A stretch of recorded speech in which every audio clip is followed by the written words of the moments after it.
نحمده ونستعينه ونستغفره ونعوذ بالله من شرور أنفسنا ومن سيئات أعمالنا.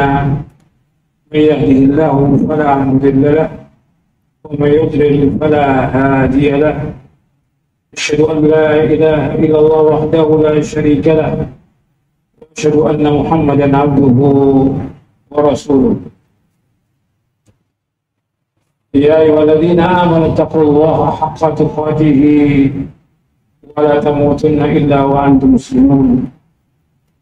يا أيها الناس اتقوا ربكم الذي خلقكم من نفس واحدة وخلق منها زوجها وبث منهما رجالا كثيرا ونساء واتقوا الله الذي تساءلون به والأرحام إن الله كان عليكم رقيبا. يا أيها الذين آمنوا اتقوا الله وقولوا قولا سديدا يصلح لكم أعمالكم ويغفر لكم ذنوبكم ومن يطع الله ورسوله فقد فاز فوزا عظيما. أما بعد فإن أصدق الحديث كتاب الله وخير الهدي هدي محمد صلى الله عليه وعلى آله وسلم وشر الأمور محدثاتها وكل محدثة بدعة وكل بدعة ضلالة وكل ضلالة في النار.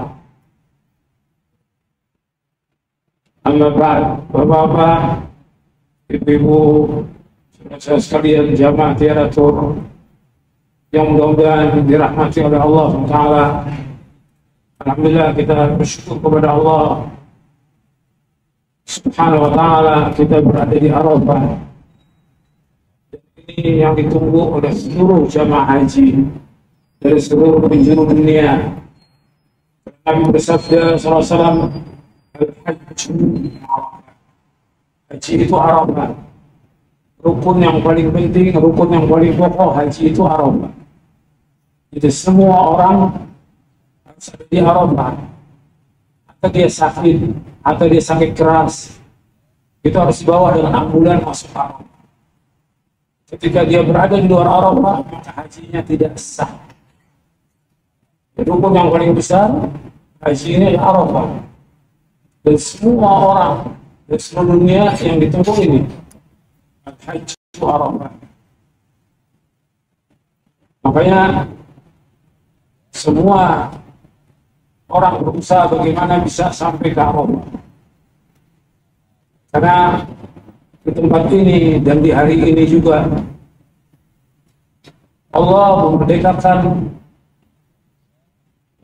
kaum muslimin dari api neraka. Dan orang menanyakan kepada malaikat apa yang mereka kendaki dengan datang ke Arafah ini. Yang mereka kendaki agar diampuni dosa mereka. Kata Allah, aku ampuni dosa mereka semuanya. Ini kenikmatan yang luar biasa. Yang nggak peroleh dimanapun berada. Tidak kemarin dan tidak juga besok. Hanya ada pada hari ini. Dan itu hanya ada setahun sekali. Tinggal kembali kepada kita. Apakah kita termasuk orang-orang yang diampuni dosa kita oleh Allah atau tidak? Karena jelas niat kita dan rumah untuk mendapatkan haji yang mabrur. Dan puncak cita-cita seorang mukmin adalah surga. Al-hajjul mabrur Salahu jazaa'u illa jannah. Haji yang mabrur enggak ada balasan kecuali surga. Tujuan hidup seorang mukmin adalah surga. Enggak ada yang lain, bukan dunia. Dunia enggak ada arti apa-apa. Dunia lebih jelek daripada bangkai kambing. Bukan jabatan, bukan karir, bukan yang lainnya. Tapi yang dicari oleh orang beriman adalah surga. Bagaimana kita diampuni dosa-dosa kita oleh Allah, seperti ke surga, dijauhkan dari api neraka. Bapak Ibu, jemaah haji tiaratur yang mudah-mudahan dirahmati oleh Allah. Ada beberapa yang disampaikan oleh Rasulullah SAW. Baik itu ketika khutbah Arafah, maupun ketika dibina, maupun dalam kesempatan yang lain.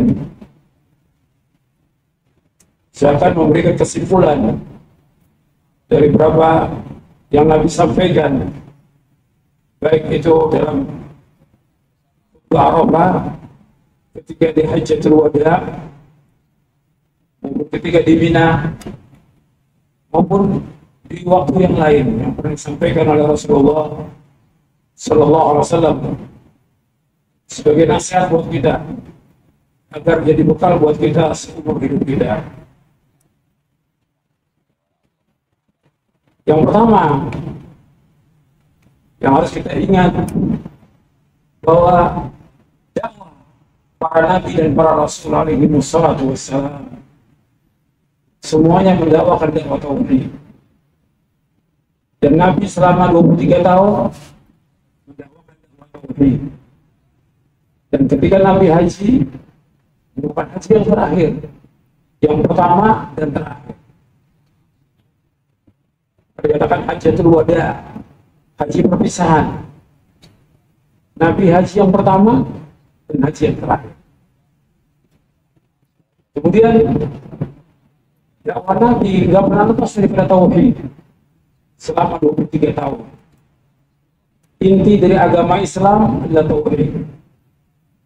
Bagaimana kita mengesahkan Allah, bagaimana kita beribadah kepada Allah, bagaimana seluruh bentuk ibadah itu kita tujukan hanya kepada Allah.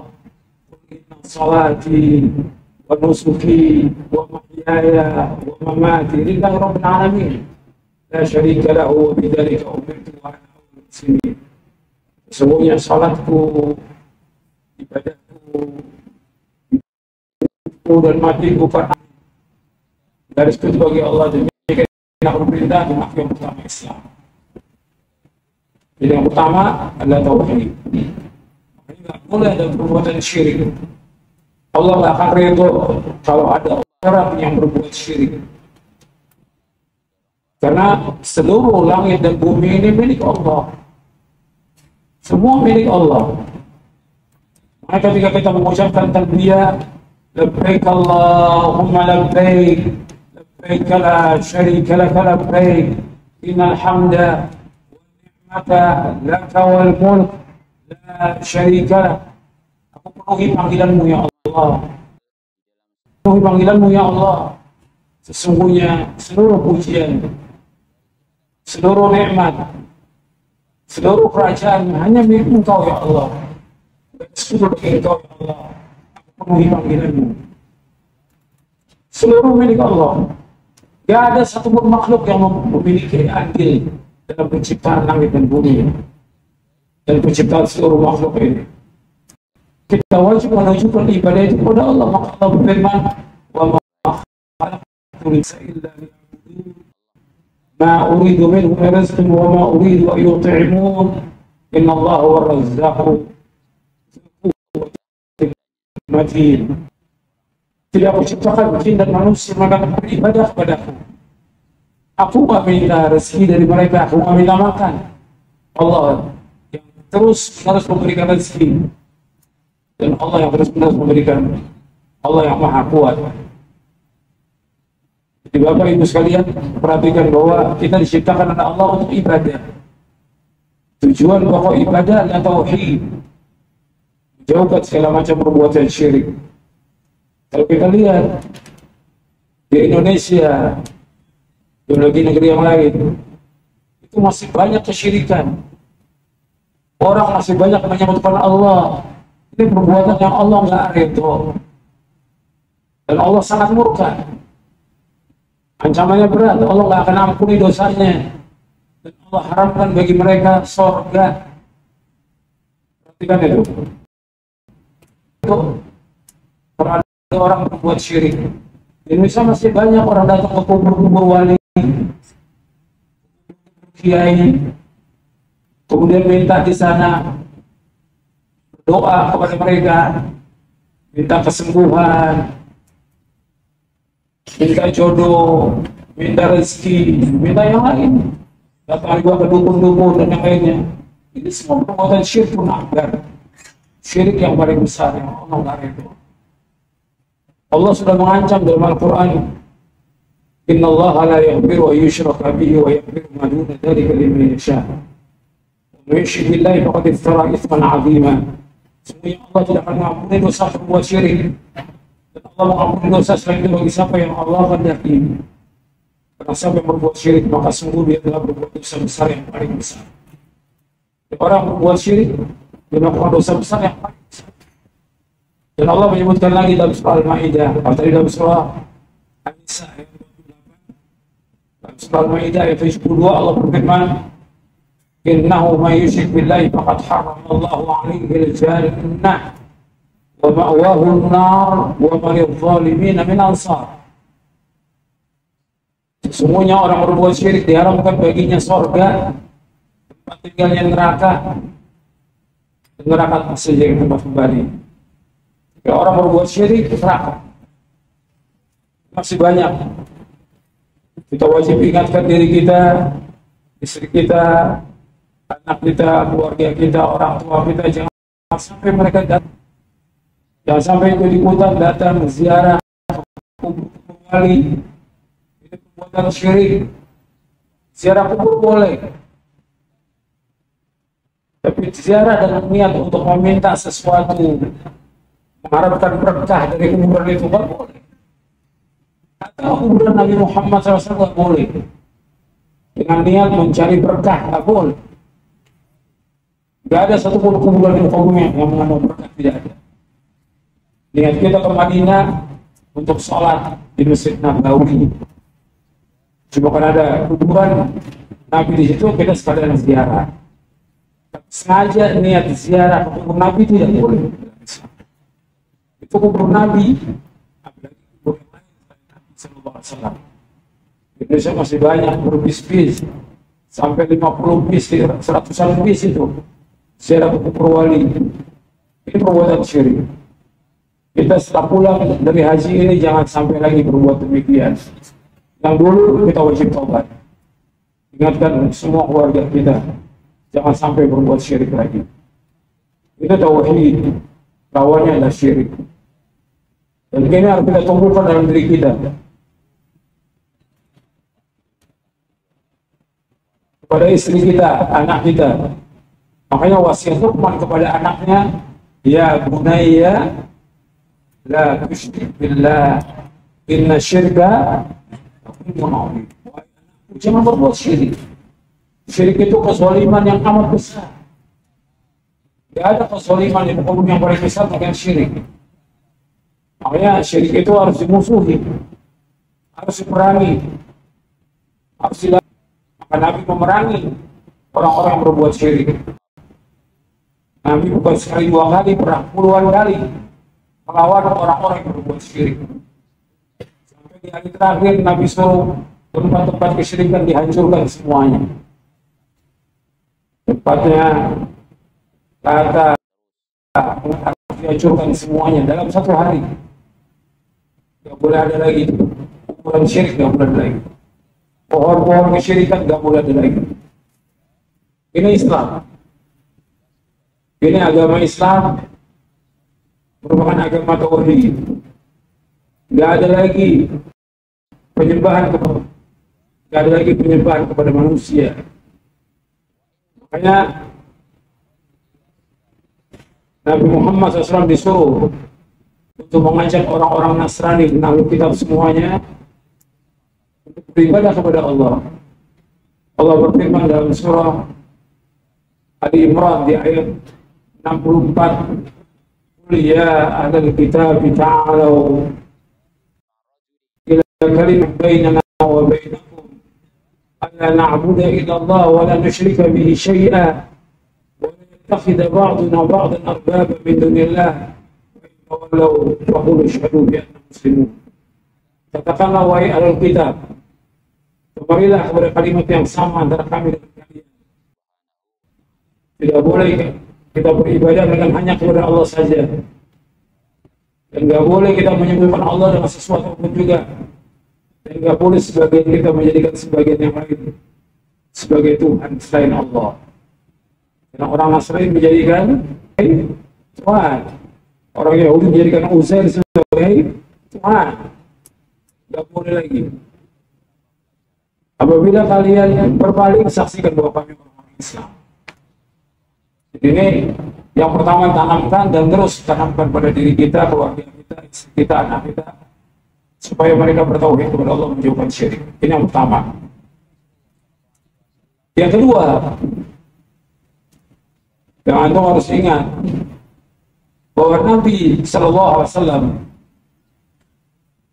sudah mengingatkan kita berkali-kali agar mengikuti beliau saja.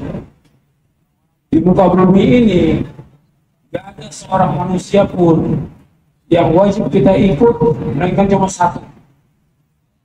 Di muka bumi ini gak ada seorang manusia pun yang wajib kita ikut, melainkan cuma satu. Siapa? Nabi Muhammad SAW. Maka ketika kita di kuburan ditanya tentang siapa? Mana Yuka? Siapa nabimu? Ditanya. Kalau ditanya bapakmu, ibumu, enggak. Kiaimu, ustadzmu, ditanya. Nabimu, kita ikut nabi atau enggak? Kita ittiba kepada nabi atau tidak? Kita mengikuti jejak beliau atau tidak? Kita menjauhkan perbuatan bid'ah atau tidak? Karena Nabi SAW sudah melarang jangan sampai berbuat bid'ah.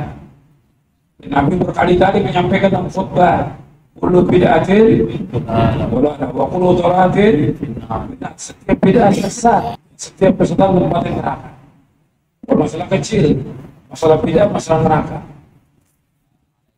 Makanya di sore hari, di hari ini, di hari Arafah, di sore hari, Allah turun dalam surah Al-Maidah, surah 5 ayat 3, Al-yawma akmaltu lakum dinakum wa atmamtu alaikum ni'mati wa raditu lakum al-Islam.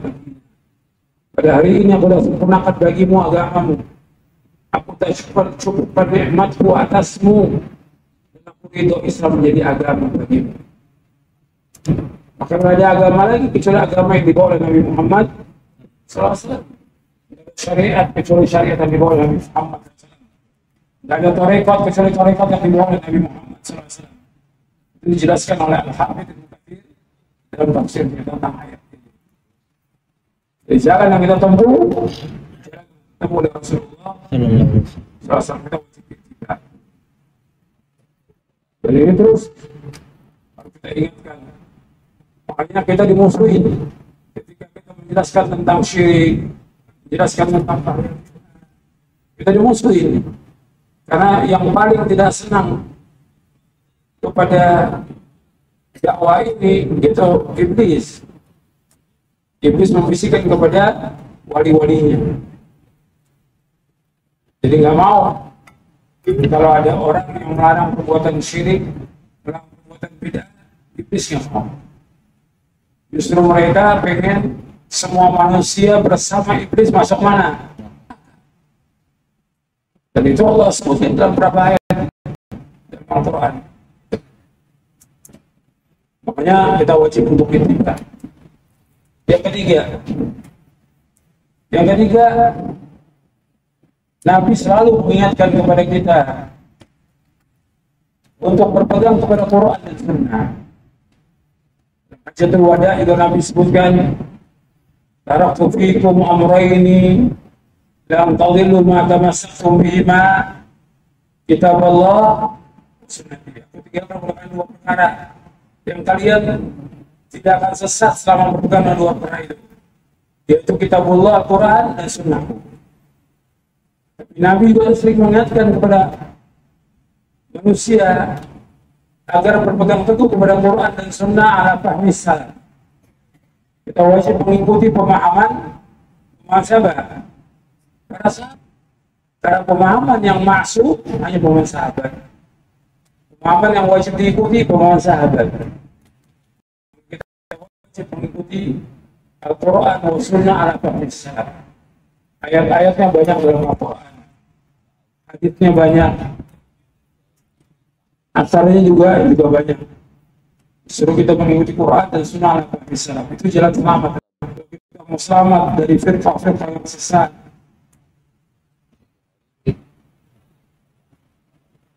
Golongan-golongan yang sesat, aliran yang sesat, yang ikut Quran dan Sunnah Nabi SAW.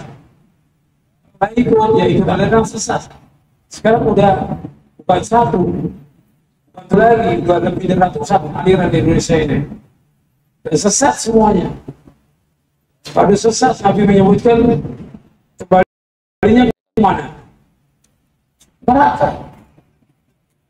Kita ingin selamat, dunia dan akhirat ingin selamat, maka harus betul-betul kita beragama sungguh-sungguh benar. Quran Sunnah Nabi SAW. Gak bisa kita ubah dengan yang lain, gak bisa kita tukar dengan yang lain, gak bisa kita ganti dengan yang lain. Quran wa Sunnah Nabi SAW. Itu jalan hidup. Itu jalan yang membawa kepada keselamatan dunia dan akhirat. Itu yang ketiga. Yang keempat, yang Nabi sering ulang-ulang, baik dalam Hajjatul Wada maupun di Mina, inna dima'akum wa amwalakum wa a'radakum haramun ka hurmati yaumikum hadha fi syahrikum hadha fi baladikum. Qala hal balagtu. Kata Nabi, sesungguhnya darah kalian, harta kalian, dan kehormatan kalian haram bagi kalian. Sebagaimana haramnya hari ini, di negeri ini, di bulan ini. Jadi Bapak Ibu sekalian perhatikan tuh, tidak boleh ada pertumpahan darah, tidak boleh mengambil harta orang lain, dan tidak boleh merobek kehormatan orang lain. Apakah melaknat, memfitnah, itu nggak boleh. Termasuk dosa besar. Di tiga ini masalah berat itu. Nabi ulang berkali-kali. Darah. Karena orang yang membunuh seorang muslim berat hukumannya dan masuk neraka. Yang kedua, makan harta seorang muslim juga ancamannya neraka. Yang ketiga, yaitu merusak kehormatan seorang muslim, membicarakan aibnya, merusak kehormatannya, memfitnah, melaknat, dan yang lainnya. Itu semua nggak boleh Islam. Nah, setelah kita di Arafah ini, kita jaga lagi, jangan sampai kita berbuat dosa kepada saudara kita sendiri sama muslim. Dosa besar, dosa kecil. Kemudian yang selanjutnya, yang kelima. Yang kelima, Nabi ingatkan kepada kaum laki-laki agar memberikan cara yang baik. Fastausu bin nisa'i khairan. Fastausu bin nisa'i khairan. Wasiatkan kalian agar kalian menasihati istri kalian dengan cara yang baik. Disuruh untuk menasihati dengan cara yang baik. Wanita diciptakan oleh Allah dari tulang rusuk yang bengkok. Dibiarkan dia akan tetap bengkok. Dipaksakan dia akan patah. Patahnya cerai. Tapi kalau dibiarkan tetap dia bengkok. Tapi tetap Nabi suruh fastausu bin nisa'i khairan. Nasihati wanita dengan cara yang baik. Tetap tabiatnya bengkok, tetap gak akan berubah. Tapi tetap dinasihati dengan cara yang baik. Disuruh sabar untuk menasihati mereka. Dan itu tanggung jawab kita sebagai laki-laki. Karena kita akan ditanya oleh Allah tentang istri kita, dan akan ditanya tentang anak kita. Allah berfirman, ya ayyuhan anfusakum jaga diri kamu. Perhatikan itu, istri dan anak itu tanggung jawab kita dunia dan akhirat. Itu dulu nomor satu, baru karyawan, baru yang lain. Istri dulu, anak. Diperhatikan nggak ke istrinya, diperhatikan nggak anaknya. Banyak orang tua memperhatikan istrinya, memperhatikan anaknya. Orang tuanya ke masjid pakai jilbabnya panjang, pakai cadar, anaknya narkoba, anaknya nggak puasa, anaknya pergaulannya rusak, anaknya sibuk dengan HP, nggak pernah baca Quran.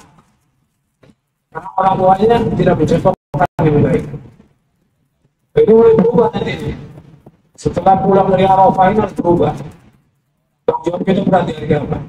Karena Allah akan tanya dari kiamat nanti, bagaimana tanggung jawab kamu dari istri kamu dan anak kamu. Bisa juga istri dan anak menyeret kita ke neraka. Karena suami tidak punya tanggung jawab kepada istri dan anak. Itu berarti kan.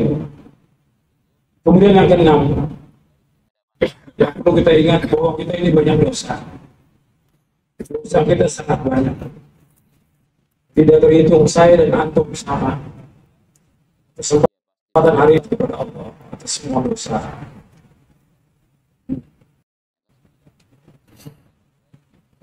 Diingat satu persatu. Dari mulai syirik kepada Allah, durhaka pada orang tua, berkata zur, berkata dusta, minum khamar, meninggalkan sholat, tidak pakai jilbab, melawan orang tua, durhaka pada suami. Itu ingat satu persatu dosa-dosa itu. Agar hari ini kita minta ampun kepada Allah. Agar kita keluar dari Arafah ini dalam kondisi dosa kita sudah diampuni oleh Allah Subhanahu wa Ta'ala. Kita minta kepada Allah, sebutkan semua dosa kita, kita menangis atas semua dosa kita, kita minta ampun kepada Allah. Bahwa kita ini hamba Allah yang banyak dosa. Karena kita kotor, banyak dosa yang tidak diterima oleh Allah. Sebab Allah berfirman, "Yauma la yanfa'u malun wa la banun illa man atallaha biqalbin salim." Dari yang tidak bermanfaat harta dan anak kecuali orang datang hati yang bersih dari dosa, hati yang bersih dari bid'ah, hati yang bersih dari perbuatan dosa maksiat. Itu Allah sebutkan dalam surah Asy-Syu'ara. Maka kita berusaha hari ini minta ampun kepada Allah agar Allah mengampuni semua dosa-dosa kita.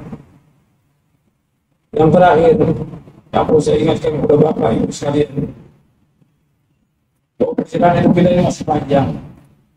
Kita tidak tahu hari ini, apa besok, apa lusa, apa tahun depan, kita tidak tahu umur kita.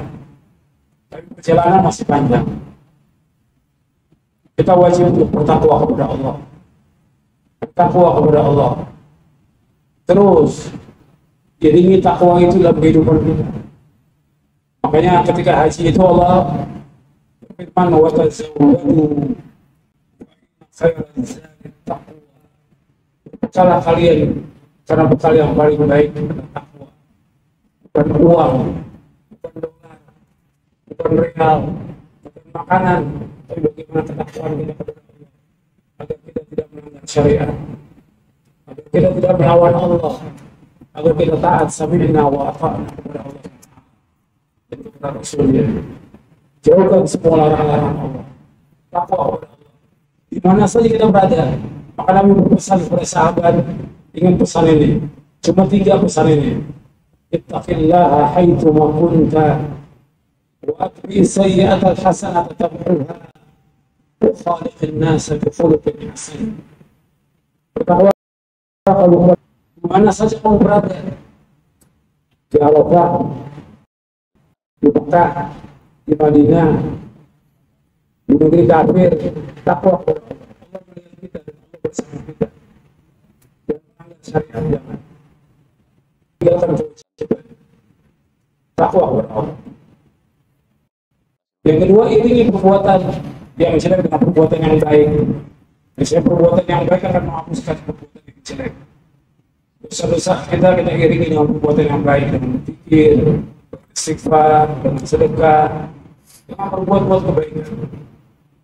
Yang ketiga, khuluqun nasa khuluqun hasan. Bergaulah kepada manusia dengan akhlak yang mulia. Itu bergaul pada masalah senyum, ketika orang itu senyum, salah kepada siapa aja. Di jamaah haji kita bukan jamaah haji kita, di teman kita bukan teman kita, selama dia muslim disuruh wa khaliqin nasa bi khuluqin hasan. Bergaul kepada manusia dengan akhlak yang mulia. Nah, ini jaga adab ini. Ini hilang sudah di tengah-tengah kaum muslimin. Kadang-kadang yang ngaji hanya senyum pada yang ngaji aja. Yang pakai cadar hanya pakai cadar aja. Benar-benar bergaul dengan semua manusia yang mulia. Karena akhlak ini paling berat dibangun dari kiamat. Saya cukup sampai di sini.